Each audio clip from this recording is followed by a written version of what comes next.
Hello and welcome to Original Soundchat, where video game music is a work of art. On each episode, it's our goal to help you learn about 2 soundtracks from the world of games, as well as the people, stories, and critical tracks behind them. My name is Peter Spezia, and we're brought to you by Anonymous Dinosaur and Rhymes with Asia. It's time to appreciate great OSTs and the games that they come from without getting too bogged down in music theory. This week's game on this solo episode is the story of a college dropout cat returning home to Possum Springs in order to deal with her mental health struggles, hang out with her friends, and solve the town's darkest secret, 2017's Night in the Woods. That's right, it's a solo episode this week. Joe's taking a little bit of a breather, coming off a Thanksgiving holiday here in the States, and you know, it's tough to get back to work when you got a belly full of turkey. I think that's just how it is. But we'll be back full speed next week. This time I get to tackle a game that we've kind of been holding off on for a while because the composer in question has a bit of controversy surrounding him. So we're making a little bit of a pivot there. It's kind of a depressing story the more I looked into it. I'll tell you about it here shortly. But first, what have I been playing? I've been digging more into Sea of Stars. Got the 4th party member. We are just before Wraith Island, so the first big task that it'll be the end of things and surely nothing can go wrong. You're smelling that narratively from a mile away. But good to see how that is coming together. I did make it easier with some of the different amulets, trinkets, whatever they call it, and so there is definitely a decrease in difficulty there, but it's also nice not to worry about just constantly struggling with your HP. It's a game that really, on the normal difficulty settings, you're really battling with that as you figure out the right ways to optimally attack enemies. And it's a good thing the music is so catchy, especially that battle tune. That's a game that might contend for a top 10 best soundtrack come the end of the year, which we're about a month away from that. That's crazy. And we still have a lot of work to do there. And then I finally got my hands on Master Detective Archives Rain Code, but still have yet to pop that in the Switch. But we'll be getting to that shortly and hearing Masafumi Takada's work. No headlines to talk about this week. We'll give the Game Awards predictions next time, as we'll be right on the doorstep of that show, whether it's awards or world premiere reveals. We'll see how that... Will Grand Theft Auto 6 show up there? Or will Rockstar just drop their own bomb early in December? We'll see. But until then, let's talk about the game I'll cover on this solo episode this week, and that is Night in the Woods. Night in the Woods, released for PC and PS4 in North America on February 21st, 2017. Europe would get the game a week later, on the 28th. An Xbox One version was included in the extended Weird Autumn release of the game on December 13th, 2017, which Nintendo Switch would get on February 1st, 2018. Japan would not see this game until early 2019. And then an iOS port was in the works pretty early. They were hoping to release it in 2018, but it slid all the way until September 9th, 2021. The game is developed by Infinite Fall and published by Finji. Secret Lab, an Australian studio, worked on the iOS port. What is Night in the Woods? It's a 2D side-scrolling narrative adventure game about a college dropout returning to her small hometown of humanistic animals.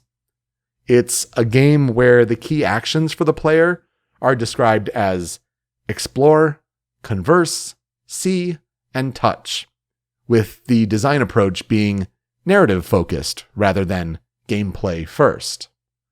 The priority is more about who do you want to hang out with on your days off in the town, and you get to learn more about their story as a result. The rest of the town events will unfold throughout the days, but it's really more about who do you spend that time with. But the game is also notable for its narrative themes, which Paste Magazine describes as, quote, mental illness, depression, the stagnancy of the middle and lower classes, and the slow death of small-town America." End quote. So the plot of Night in the Woods.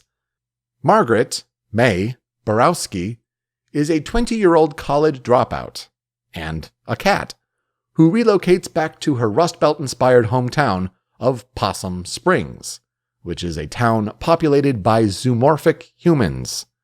And the closure of the local coal mines here has led to visible economic stagnation. She meets up with her old friends, including gloomy but intelligent crocodile Beatrice B. Santello, hyperactive delinquent fox Gregory Greg Lee, and his quiet, modest bear boyfriend Angus Delaney. May also learns that another one of her old friends, fellow cat Casey Hartley, has mysteriously disappeared. As May spends several days exploring Possum Springs and hanging out with her friends, she also begins to have strange and vivid dreams. At the town's autumn Harfest, or basically Halloween, festival, she witnesses a teenager being kidnapped by a mysterious figure, whom May believes is a ghost, but her friends are skeptical. And it turns out that a horrible secret runs deeper in the town. Big questions: who will May interact with the most in her friend group? Will Possum Springs be good for her mental health? And what is the truth behind the mysterious hooded figure? This is where I would ask Joe, what are our experiences with Night in the Woods? I believe it's a game he's played, though he'd have to tell you how much he did. For me, it's one I played on PC probably the next year, sometime in 2018 or at the very end of 2017. I can't remember. I hung out with B. I thought B was really cool. So that was a neat choice. I'm happy with that, though Greg is also a good choice. You can't go wrong there. I've seen people hang out with Angus. I get it. They're good choices overall. But it's definitely a game that I think you could absolutely have anyone play. The gameplay is super light, though you do have a Guitar Hero-like rhythm game, mini game thrown in there for a couple of the songs where the group gets together to play as a band, and you have to do a little rhythm game there. That's probably the most complicated thing about the game, honestly. Just a lot of moving around, talking to people, choosing who to hang out with, figuring out how you're going to spend your day and have the world pass around you. It's just a super easy game on that front. And just overall, a really enjoyable one. I think a really poignant one, certainly about, the start of adulthood and coming out of college, and how when a world feels like it's collapsing around you, how do you deal with that? Not only things that are out of your control, but then, personal struggles, depression, other mental health things. Like, how do you work with that? And how does that reflect into the world? It's a really well-written game, I think, in that regard. So it was a really, powerful experience overall, and a soundtrack that stood out for sure, along with all that the game had to offer. And definitely one that we wanted to talk about on the show for a long time. And as we get close to our 5-year anniversary, it's one that we're like, all right, we're talking about random people on different soundtracks to make different adjustments here and there. This is one that, I think is worth covering, and I guess letting the story be known out there in case someone passed it by. I feel like it was a blur a few years ago for what went down. Let's get into that, because the development of Night in the Woods really focused on a team of primarily 3 people.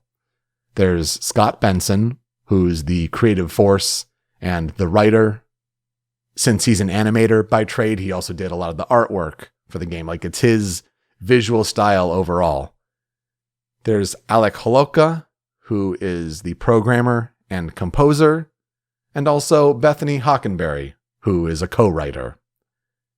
Benson was an artist who, in his own words, claimed to be struggling to make a living alongside his partner Hockenberry, until Holoka, who is known for his work on 2007's Aquaria, Well, he reached out to Benson on Twitter with the pitch of, would you like to make a video game? And so the creative group called themselves Infinite Fall. Holoka went online as Infinite Ammo. Scott Benson goes by Bombs Fall. And so Infinite Fall. It makes sense. And so they worked on a couple of projects which would eventually become supplemental companion games to their bigger idea of Night in the Woods.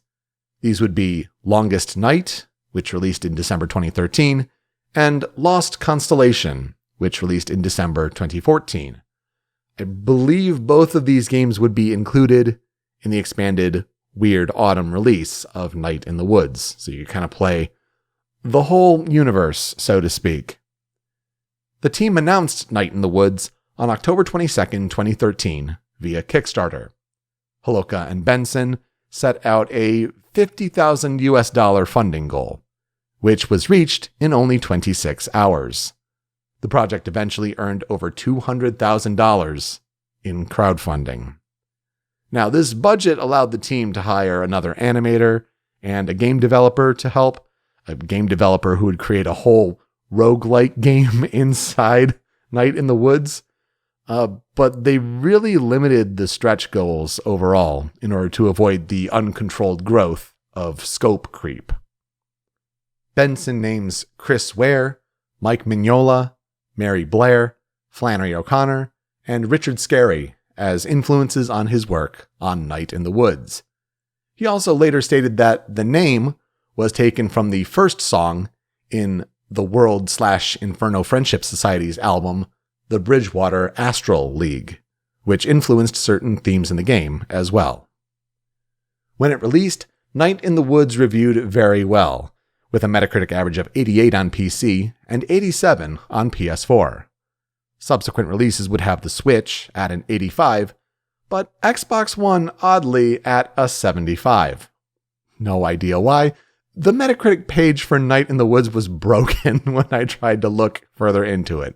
Don't know if it's a problem on their end, but I found that very odd. Critics praised the soundtrack, story, dialogue, and characters, while there were some criticisms about May's unpleasantness as a protagonist, the ambling pacing, especially at the beginning, and some weaknesses in the gameplay. There are no officially announced sales figures, but some estimates put it between 1 to 2 million units on Steam. And the game in 2017, which is, up there as one of the best years in games, it was still an awards darling, at least as far as nominations go. It was nominated for Games for Impact and Best Independent Game at the Game Awards. It was nominated for 4 BAFTAs, winning for Narrative. And it was nominated for Outstanding Achievement in Story and for an Independent Game at the DICE Awards. At the Independent Games Festival, it won Excellence in Narrative and the Seamus McNally Grand Prize. The game has a complicated legacy, because here's the part where I say that upon reflection and further research and reading, development of this game sounds like it was a miserable experience, and honestly, a miracle that it was released at all. Scott Benson puts this best in a Medium piece he's over at Bombs Fall, titled Alec. And it's a long read about what it was like to work with Alec Holoka. It is a must-read if you want to learn more about Night in the Woods and the difficulties behind making it. If I were to summarize it, I would not do nearly a good job, and we'd be here for half an hour longer. Medium puts it at a 26-minute read. It's a full debriefing of what it was like to make this game and work with this person, and how complicated all of that was. Highly recommended. Google Scott Benson, Bombs Fall, Medium, Alec. Wow, a tour de force of a read, and I was just blown away. And you may wonder, why was this debriefing even necessary? Well, that's because in August 2019, reports came forward regarding Alec Holoka's emotional and physical abuse of his colleagues and partners throughout the years.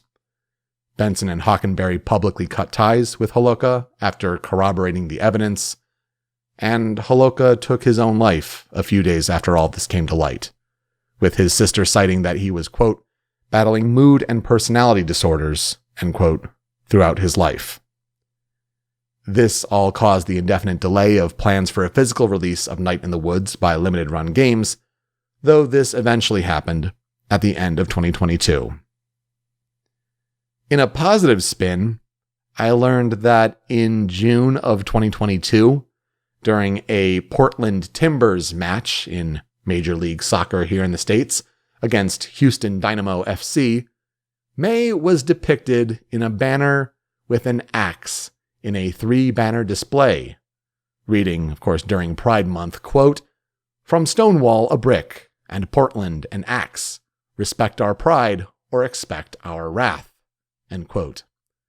The developers have stated that May's character is pansexual, and in a tweet in reaction to the banner, Scott Benson stated that he endorsed the message and that his jaw dropped upon seeing it.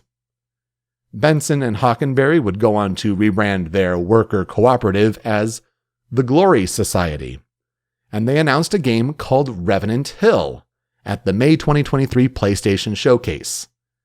Seemingly, it's not a sequel to Night in the Woods, though it appeared to at least possibly be in the same universe, with a very similar artistic style and a cat that looks a lot like May as far as the dark blue and big eyes with red pupils go.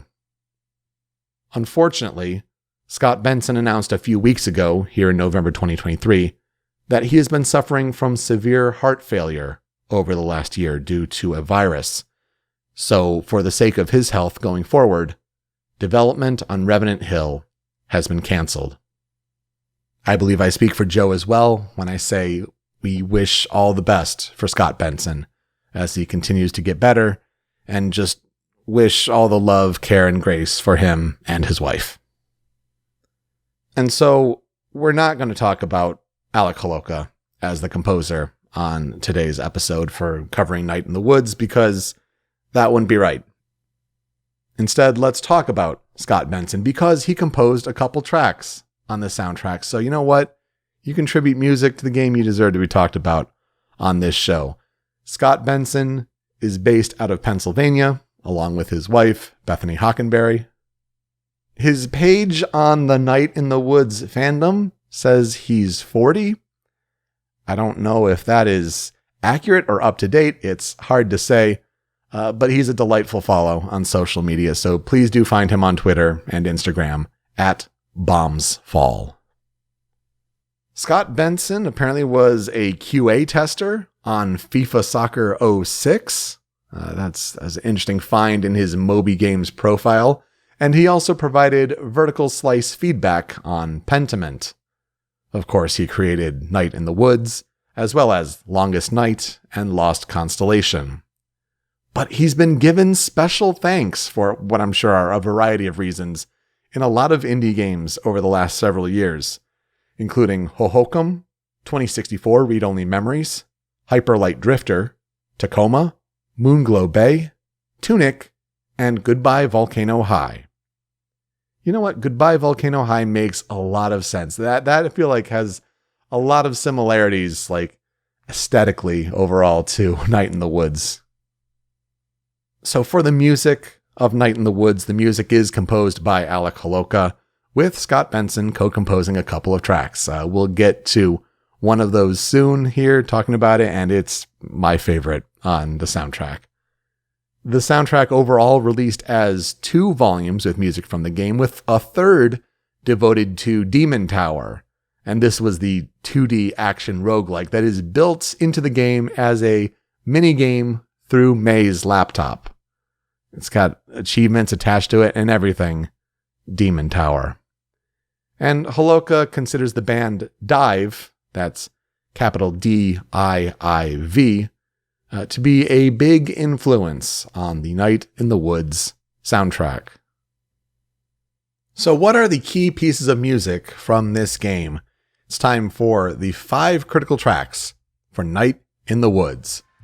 And we'll start with this first one here, aptly called Title.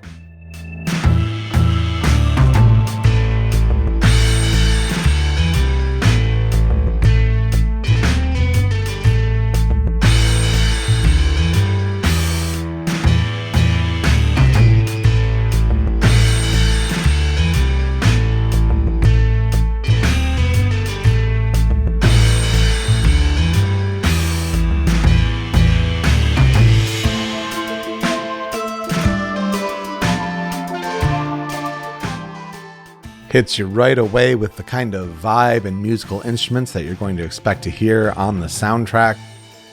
Honestly, some of the same instruments that you hear in the band that the friends all play together. I mean, you got that walking bass, you get a little whistling going, but the guitar here is the real star of the show, leading with the melody that just feels like, yeah, you're on a stroll with this one. Really cool loungy vibes here, but I feel like it kind of masks the uncertainty and the undercurrent and the suspicion that's going on in Possum Springs. And yeah, you're gonna deal with some heavy topics here, but at the end of the day, like you're hanging out with your friends is what you're doing, and so might as well have like a good vibe, enjoyable time to kind of start the piece. It's not overly exciting. It's not only depressing, but it kind of strikes a balance between the two, and I think it finds just the way to do that. When you're coming home from college and there's going to be one place to be, let's highlight that place in critical track number 2 for Night in the Woods. And this track is called Home Again.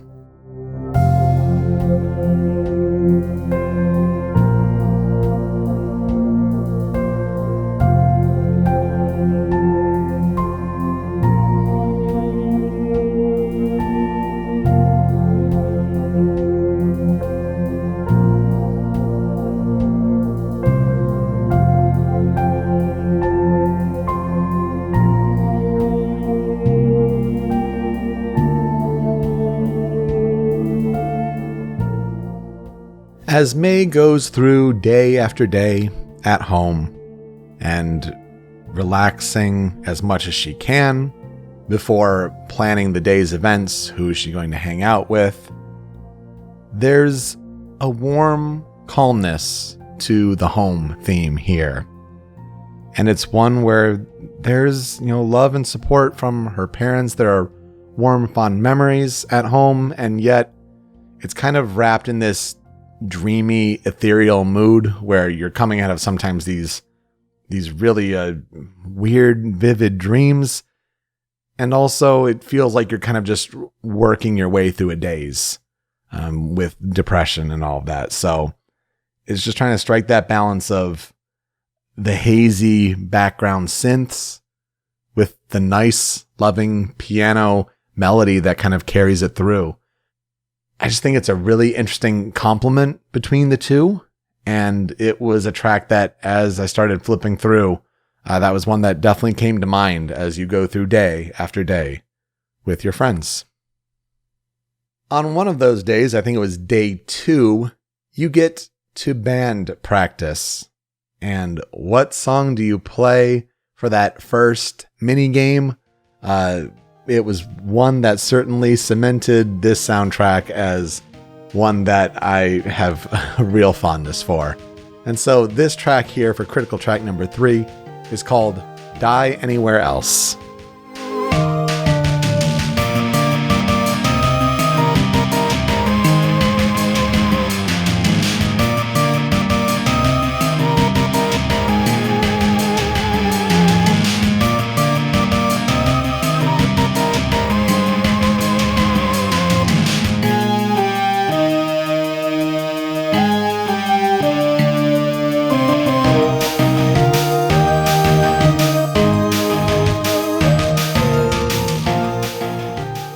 It is always interesting when a game tries a Guitar Hero homage, parody, some kind of rhythm mini game.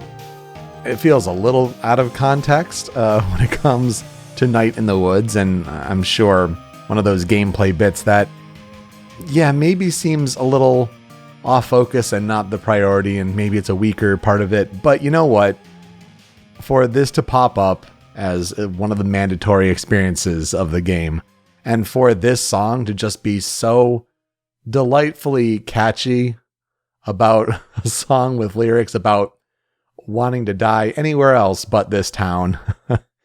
This song really has stuck with me, and I think it's my favorite musical experience from this game, and it's one that is co-composed by Alec Holowka and Scott Benson.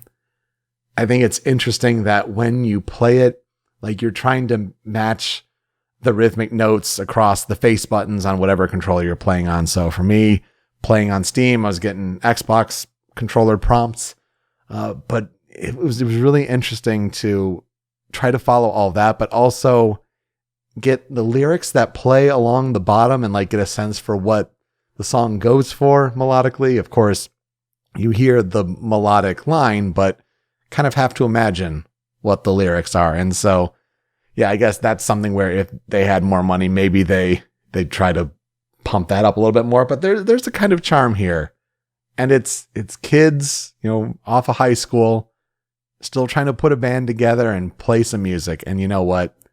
This song has really stuck with me all these years. But when you get back to the mundane nature of life in the town, no track I think sums that up overall better than critical track number 4, and this is called Possum Springs.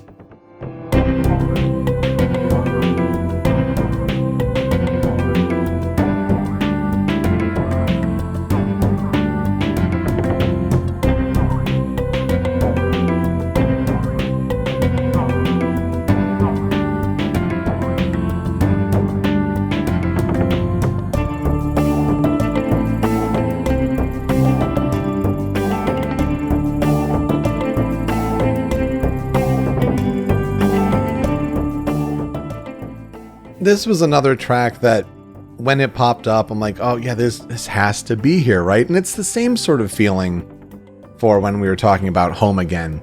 But it's a track that you're going to hear very often, especially in the early part of the game. But it's more when you go out of the house, when May leaves home and ventures into Possum Springs, and you hear this delightfully bouncy tune. Again, it's a little subdued. You've heard town themes in other games, and they're peppy and bright and all that, but this is just the subdued nature of a decaying American town, that it's in some economic hard times, and yet you're a cat and you can jump on roofs and on top of buildings and however you want to make your way about town. There's that bounciness to it, but it's just subdued enough that it has this sort of slightly depressed feeling, to the point where it's not devastated or morose or anything like that, but it's just, this is normal, and this is the normal we're dealing with now. And I feel like that's handled really, really nicely. Again, one you'll hear a lot, and one that popped up as a classic for this game, for me anyway. But another musical moment that really stands out and just takes a hard left turn, especially when it comes to the instrumentation, is going to be what wraps up the Critical 5 here for Night in the Woods. This track is called Astral Alley.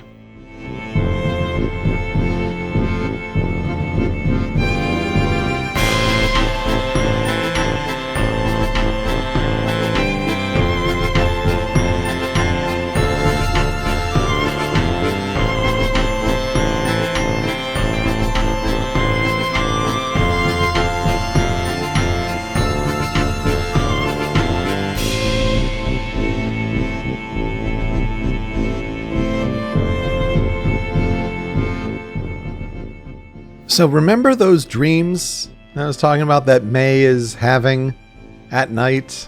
You go to bed and sometimes you'll enter a dream sequence where things are dark and twisted. And as things start to come more into focus in the dream, so too does the instrumentation a little bit more, and until you get this big blowout of tracks and instruments that you have not really heard before otherwise in the game, like this big oompa brass sort of section, a violin driving the melody, a little like glockenspiel in there. It's totally different, and it's a wow moment as far as the music goes in this game, to show that these dream sequences are different, and it's something that pops every time a dream happens. This kind of astral track plays, and with the different instrumentations and things like that. We'll hear another one here coming up shortly, but this is the first one, and really just, it was a wow moment, and one that, again, going through, I'm like, oh yeah, I remember when that first dream played and this happened, and plays those brass instruments. It's a really, really cool moment, and I think one that kind of rounds out the feel of Night in the Woods. You get the intro with title, you get the kind of warm, fuzzy, but also subdued pieces with May Home Again, and then also exploring Possum Springs. You have the fun Guitar Hero band sections, with the first one being Die Anywhere Else, and then you also have the dream sequences, and Astral Alley, I think, is just a good one to round that out. That's why I put those as my critical 5. Now, for Cutting Room Floor, were a couple other tracks that really stood out as far as ones that I really, really liked, but couldn't find a way to work it in narratively into a summation of the game's tracks. And so a couple here for me on the Cutting Room Floor. The first of these is called Crimes.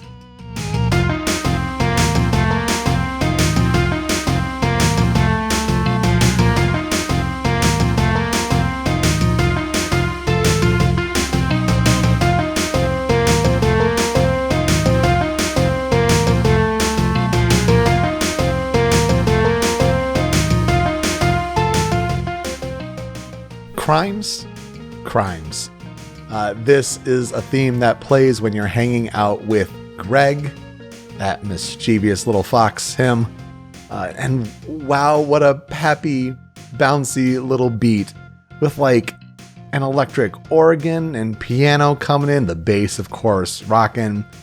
It's a track that I think gets a couple more iterations as you get, further and further into your relationship back home with Greg and learning more about his character.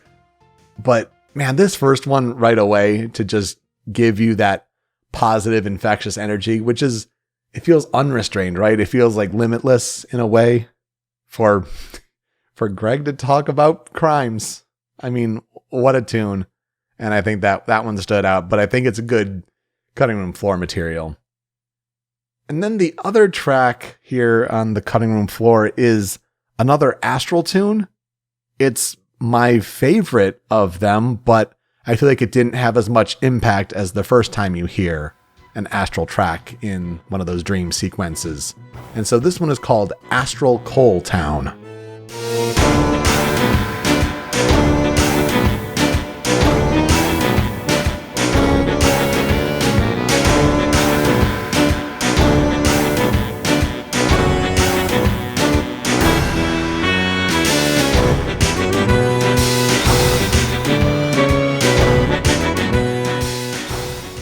For Possum Springs to be the coal town in decline, only fitting that a dream sequence would take place there. And boy, they lean into those dream instruments even more. You get more of the oompa brass, you get some accordion in there, and just a lot of the percussion sounds mechanical, like hammers striking and working in that coal mine representing the coal town. It's so cool. And just a great vibe and sound overall. My favorite Astral song for sure. But again, I feel like it didn't represent the wow of the first Astral Alley track. And so this one, I feel like, is another good inclusion here on the Cutting Room Floor for Night in the Woods. So what will I never forget about the game? I think it's some of those musical moments, like the dream sequence, like Die Anywhere Else. Gotta love playing a Guitar Hero homage. I mean, there's just something fun about that. Interacting with all the characters, but I found myself drawn to B, and there's something about that. She's a cool character for sure. If I had to guess, I would say Joe did the same. He'd have to correct me if I'm wrong, but that'd be my guess. I feel like she's an easy companion there. Although Greg, crimes, man, crimes. So it's just a delightful game, and I think it is a sad development story when you look into it for sure. But I think the love that Scott Benson poured into these characters and this story and how it resonated with people in a time when like we were a couple of years removed of like Undertale being an indie game that like blew everyone away and characters that resonated with people. I feel like Night in the Woods is that same kind of indie vibe that kind of created a little subculture of fans. Maybe not to the same degree as Undertale, but it certainly left its mark. And again, we wish all the best for Scott in his recovery, and get well soon. We'd love to see more work from you. That will do it for us this week on Original Soundchat. You can find me on Twitter at PeteSpeakeasy. Joe is over at StringPixel.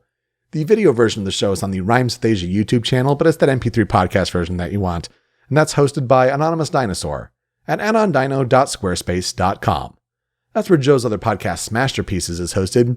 And you can find Smasherpieces and Original Soundchat wherever you get your podcasts on catchers all around the globe, including Spotify, where we have a feed of podcast episodes, but also a playlist of video game music. If we talk about a track on the show and it's on Spotify, it gets added to this monster playlist.